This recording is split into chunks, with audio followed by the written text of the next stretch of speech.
The rise in allergies among children has prompted a call for better food labelling. Katie Allen is a leading researcher in allergies. She's with the Murdoch Children's Research Institute and she joins us here in the studio. Good morning to you. Good morning. And also with her is Suba Slater and Zane, her son, who has a food allergy. Good morning. Thanks for being here. Thank you. Thanks very much for being here, Zane.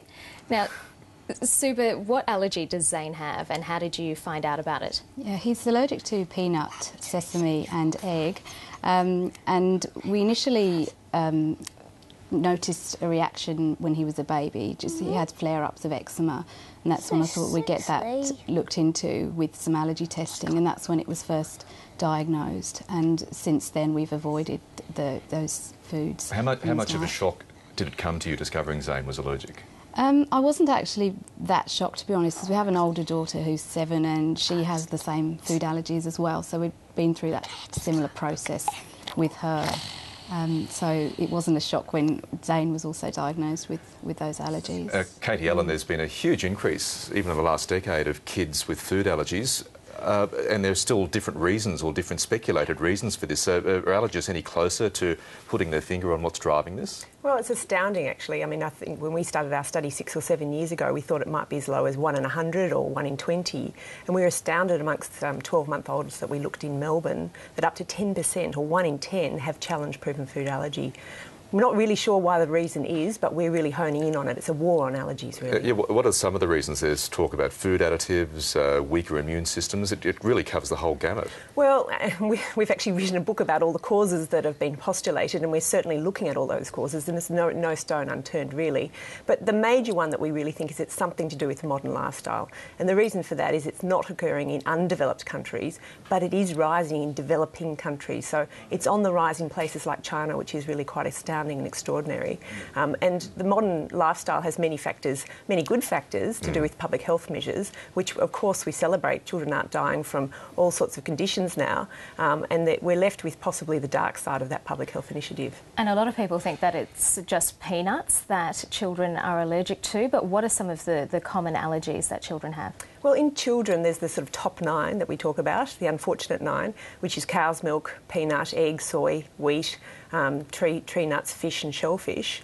But, of course, any food protein can initiate an allergic reaction. And in Europe, we're seeing a rise in quite extraordinary types of food allergies linked to things like pollen sensitisation.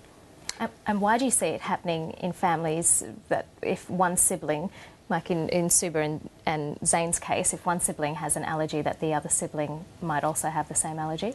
Well, people often ask, well, if one child has it, will the other child get it as well? It's not linked like a genetic condition like that, but we do know that it runs in families. But what's concerning about the allergy epidemic is occurring also in the non-allergic families as well.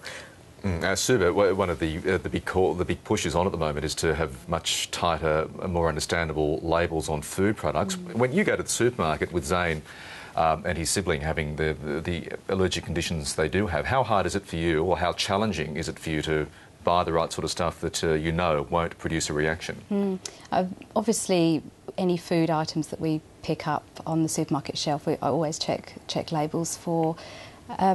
Sometimes it can be difficult because I have had a situation where we did buy a product and unknowingly, or not all the ingredients were listed, and then just looking through later, it seemed, I think, one of the items may have been egg, which we think resulted in Zane having a bit of a reaction too. So I do look at labels and I'm not always entirely sure whether they are completely accurate or not. And that's one of the key things, isn't it, that for clearer and better labelling is so that parents know exactly what's in what. Absolutely. I mean, there is mandatory labelling where any added ingredient needs to be formally labelled, and it's fantastic from a regulation point of view. But there's something called precautionary labelling, which unfortunately has become quite ubiquitous, which means the consumers are taking the risk. And we're really calling for better understanding of that precautionary labelling so that people can be free to be safe when they eat their foods. Very sound advice, Katie Allen. Thank you very much. Thank you. And Zane, just before we let you go, what's your favourite food? No? What's your favourite food, Zane? I think it was almost... Maybe Mum could tell us. Chocolate. Chocolate, but of course.